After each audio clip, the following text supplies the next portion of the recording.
جو ہے جان گلکرسٹ کی ایما پر، جان گلکرسٹ کے کہنے پر انہوں نے کیا کیا، اس کتاب کو اپنے سامنے رکھا، فارسی کتاب کو، اور اس کا دیگر جو ترجمہ ہے نو طرز مرسا کے نام سے جو ہے وہ بھی سامنے رکھا، اس کے بعد میں اسے تالیف کیا۔ تو تالیف ایسا کیا کہ اردو زبان و ادب کا شاہکار بن گئی۔ شاہکار اس طریقے سے بن گئی کہ اس کا جب وجود ہوا تو اس کا نام دیا گیا باغ و بہار، فارسی نام ہے اس کا قصہ چار درویش۔ اس کے اندر لفاظی ترجمہ بھی پایا جاتا ہے، ٹرانسلیشن ورڈ ٹو ورڈ، اس کے بعد میں عبارت آرائی بھی پائی جاتی ہے، کسی بھی چیز کو بڑا چڑھا کر کے پیش کر دینا، کافیہ آرائی بھی پائی جاتی ہے، کافیہ بندی جسے ہم کہتے ہیں کہ جیسا کہ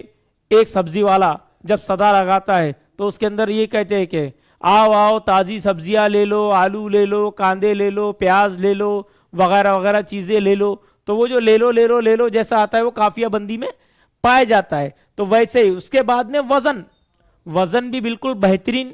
پایا جاتا ہے کہ نثر جو ہے کئی ٹوٹتی ہوئی نظر نہیں آتی، روانی غضب کی پائی جاتی ہے، سادگی اتنی بہتر ہے کہ عام بول چال کے جتنے الفاظ ہیں اس مختصراً کتاب میں آپ کو مل جائیں گے۔ دلکشی پائی جاتی ہے کہ منظر نگاری جب پیش کرتے ہیں تو سبحان اللہ، ایسا منظر لا کے آنکھوں کے کھڑا کر دیتے ہیں کہ پڑھنے والا قاری جو ہے اس منظر میں محو ہو جاتا ہے۔ اس کے بعد میں بے تکلف نثر ہے، ایک بات کا اگر ذکر شروع کر دیے تو کئی تکلف ہی نہیں کرتے، جیسا کہ حیدرآبادی کھانے کے اگر ہم ذکر کریں تو جب میر امن دسترخوان لگاتے ہیں تو ان کا دسترخوان جو ہوتا ہے وہ دسترخوان اتنا پیارا ہوتا ہے کہ جس کی کوئی حد نہیں، زبان میں پانی، منہ میں پانی، ذائقہ، ہر چیز کی سوچ بڑھ جاتی ہے۔ جب پلاؤ کا ذکر کرتے ہیں تو یخنی پلاؤ ہے، مکھنی پلاؤ ہے، سادہ پلاؤ ہے، تیز پلاؤ ہے۔ جب بریانی کا ذکر کرتے ہیں تو حیدرآبادی بریانی ہے، کچے کی بریانی ہے، لمبے چاول کی، چھوٹے چاول کی، آج ہم جو کہتے ہیں، تو تمام تر چیزیں آتی ہے۔ جب حلووں کا ذکر کرتے ہیں تو ایسے حلوے، مونگ کی دال کا حلوہ، گاجر کا حلوہ، اس کے بعد میں پایا جاتا ہے لوکی کا حلوہ، سبزیوں کا حلوہ، ایسی چیزوں کا ذکر کرتے ہیں دسترخوان کے اوپر کہ دسترخوان نہیں بلکہ آسمان سے اتری ہوئی نعمتیں ہیں۔ تمام تر ہندوستان میں بولی جانے والی جو کھانے کے جو پکوانوں کے جو نام ہے پورا کے پورا ان کے دسترخوان پر موجود ہوتا ہے، جس سے جو ہے انگریز سیکھ سکے۔ اس کے بعد میں منظر کشی کہتے ہیں کہ اس کے اندر عناصر، فوق الفطری عناصر بھی پائے جاتے ہیں، پریوں کا ذکر بھی پایا جاتا ہے، انسانی ذاتیات اور شخصیت کا بھی ذکر پایا جاتا ہے۔ اس کے بعد میں میر امن کے تعلق سے سر سید احمد خان نے جو کہا ہے کہ جو ایک قول ہے سر سید احمد خان کا میر امن کے لیے اور ان کی کتاب باغ و بہار کے لیے کہ شاعری میں جو مرتبہ میر تقی میر کو حاصل ہے، اب میر تقی میر کا شاعری میں مرتبہ بہت بڑا ہے، جبکہ گانوں میں تک ان کا ذکر کیا گیا ہے کہ میر کی غزل تمہیں کہوں میں یا کہوں کہ داغ کی ربائی،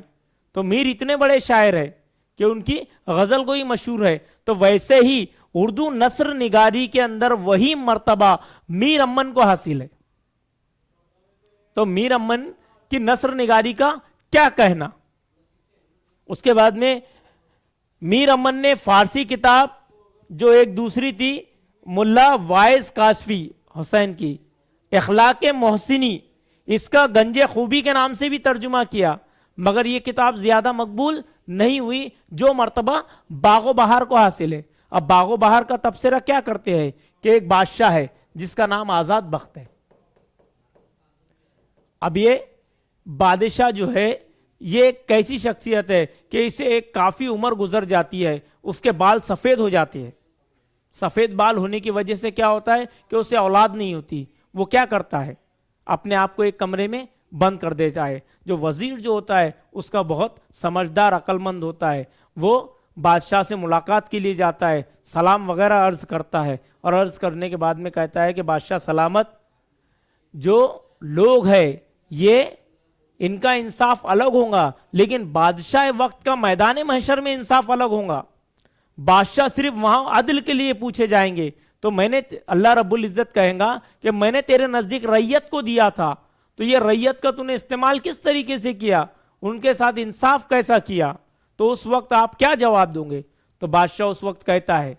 کہ اب میں کیا کروں؟ تو وزیر کہتا ہے کہ آپ اللہ رب العزت کی عبادت کریں، عبادت کرنے کے ساتھ اپنے فرائض کو انجام دے، اور اللہ نے کی ذات سے کبھی مایوس نہیں ہونا چاہیے۔ حضرت ابراہیم علیہ السلام کو 80 سال کی عمر میں اللہ نے رب العزت نے اولاد عطا کی، تو آپ کی تو ابھی اتنی بھی نہیں ہوئی۔ تو اس وقت میں بادشاہ جو ہے وہ دن میں حکومت کا کام دیکھتا تھا اور رات میں اللہ رب العزت کی عبادت کرتا تھا اور غریبوں اور محتاجوں کی مدد کے لیے نکلتا تھا۔ تو ایک دن ایسا ہی ہوتا ہے کہ رات کے وقت میں وہ نکلتا ہے، نکلنے کے بعد میں جنگل کی طرف سے اسے دھواں نظر آتا ہے، اور جیسے ہی دھواں نظر آتا ہے تو وہ اس جانب جاتا ہے، تو وہاں دیکھتا ہے کہ 4 بڑے درویش جن کی داڑیاں بڑی ہے، بال بڑے ہیں، جبہ جو ہے وہ کالا ہے، اور سامنے آگ جلی ہے، اور اس آگ کے گرد سیکتے ہوئے بیٹھے ہیں، اور بیٹھنے کے بعد میں وہ اپنی اپنی داستان کہنا شروع کرتے ہیں۔ تو ویسے 4 درویشوں کی وہ داستان ہے باغ و بہار، جو کہ چاروں شخصیتیں جو ہوتی ہے وہ اپنے دور کے بادشاہوں کے فرزند ہوتے ہیں۔ ان کا تبصرہ پورا کے پورا میر امن دلی والے نے اپنی کتاب باغ و بہار کے اندر کیا ہے، جو کہ اردو زبان و ادب کا شاہکار ہے۔